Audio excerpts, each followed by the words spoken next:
Today I'll be sharing 4 tips for sight fishing Corbina in the SoCal surf.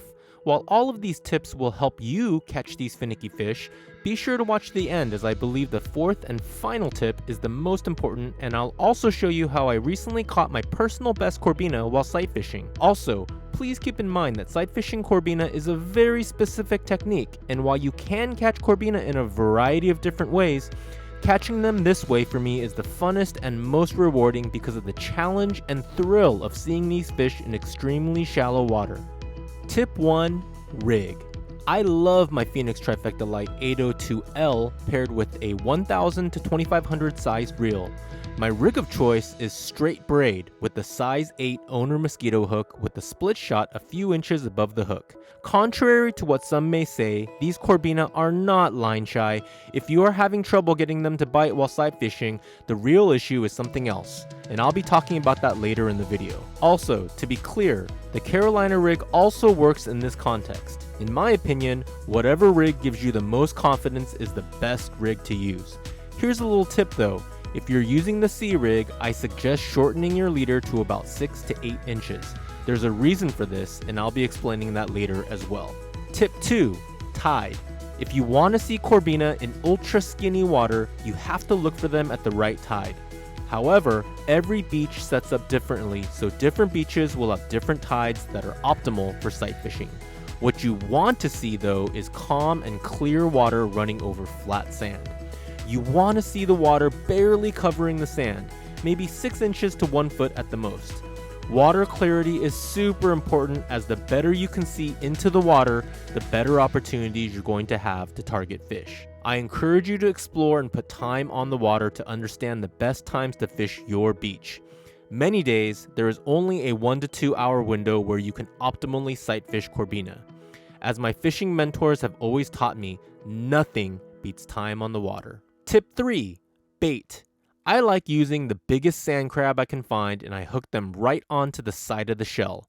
It can seem challenging with the bigger crabs as they will dig into the sand and make it seem like you won't get bit, but this is exactly what you want them to do, which I'll be explaining in tip 4. You can also pin 2 or 3 smaller crabs on your hook. At the end of the day, use what works best for you, but for me, bigger is better. Tip 4 is, in my opinion, the most important if you want to sight fish a Corbina, and also requires the most practice. I split this section into categories: lead cast and presentation. Your lead cast is the distance between where you throw your sand crab and where you see the Corbina. If you cast too close, you'll spook them, and your chances become close to 0 for catching that fish. Cast too far away, and that Corbina will either not see your crab or they won't bother chasing it down. You want to cast in the direction that the Corbina is headed and place that crab as close to their face without spooking them. I also like to time my cast right past an incoming wave, as this helps prevent spooking the fish. Timing is everything. You need to see the fish, see where they're headed, and make the perfect cast to get your crab in front of their face before it's too late and without spooking them. Sounds challenging? It is! But remember, the more you practice, the better you'll get. And trust me, it is such a thrill when you get one to eat. Presentation is where your rig of choice can influence a bite. This is the reason for using a short leader or split shot closer to your hook, as this will pin your sand crab close to the sand and allow it to start digging. This is a natural presentation because, as you can see in the footage, the sand crab beds are thick, and as the water pushes back, sand crabs are being kicked out and pushed into the wash.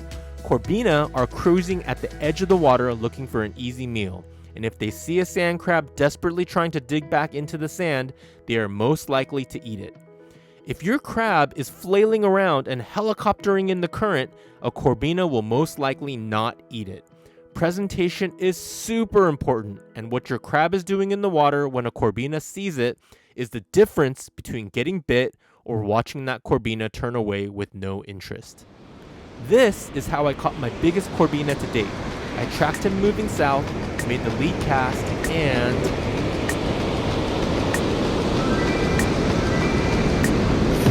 got him! Fish on! Oh my goodness. There he goes. Ew! Turn him around. He's shaking around like crazy. There he goes. He's not done yet. So close yet so far, and it's a trophy, guys.